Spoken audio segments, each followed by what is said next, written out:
आज दिल्लीमध्ये इंडिया आघाडीची बैठक होणार आहे। उद्धव ठाकरे व्हीसीद्वारे उपस्थित राहणार असल्याची माहिती खासदार संजय राऊतांनी दिलेली आहे। एक्सवर पोस्ट करत राऊतांनी ही माहिती दिलेली आहे।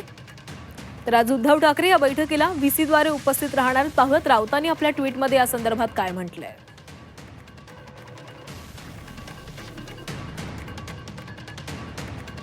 आज दिल्लीमध्ये होणाऱ्या इंडिया ब्लॉकच्या बैठकीमध्ये शिवसेना उद्धव बाळासाहेब ठाकरे पक्षाचे अध्यक्ष उद्धव ठाकरे व्हीसीद्वारे सहभागी होतील।